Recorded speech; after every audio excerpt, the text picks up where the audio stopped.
Hello everyone, আসসালামু আলাইকুম। নতুন বছরে সবাইকে শুভেচ্ছা, সবাইকে জানাচ্ছি হ্যাপি নিউ ইয়ার।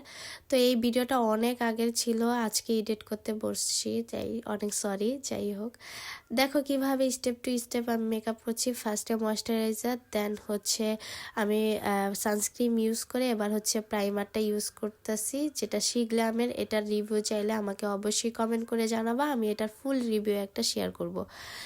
আর তার হচ্ছে ফাউন্ডেশন, যেহেতু একবারে লাইট ওয়েট মেকআপ করব তাই ফাউন্ডেশন খুব পরিমাণের কম দিছি। তারপর হচ্ছে কনসিলার দিব। এর মধ্যে আমি এই যে জিলবা বের করলাম, কারণ হচ্ছে আমার ফোন আসছে, বারবার বের হইতে বলতেছিল, আর আমি হচ্ছে বসে বসে রেডি হচ্ছি তাড়াতাড়ি করে। তারপরে কনসিলার ব্লেন্ড করার পর আমি হচ্ছে ব্লাশ অ্যাপ্লাই করে নিচ্ছি, লিকুইড ব্লাশ।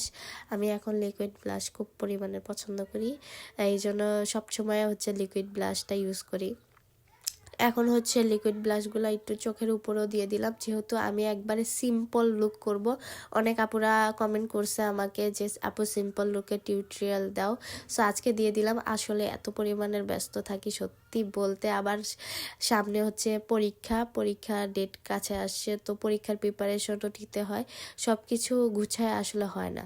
সো আমি দেখো কত পরিমাণে সিম্পল লাগছে আই লুকটা। আই শ্যাডো দিয়ে দেন হলো শিমার ইউজ করে দিছি। এবার হচ্ছে আমি আমার লিপটা ড্র করে একটু গ্লস দিয়ে নিছি। গ্লসটা দিলে আসলে অনেক সুন্দর লাগে, কিন্তু একটু পরে লিপস্টিক চলে যায়। যাই হোক, মেকআপটা সেট করে এবার হাইলাইটার ইউজ করে নিচ্ছি। এখন থেকে রেগুলার হচ্ছে যে ভিডিওগুলো জমে গেছে সবগুলো দেওয়ার ট্রাই করব। আর সবাই একটু আমাকে সাপোর্ট করবেন, লাইক কমেন্ট শেয়ার করে দিবেন। আর কেমন হয়েছে লুকটা আজকে জানাবেন। আজকে এতটুকু, আল্লাহ হাফেজ।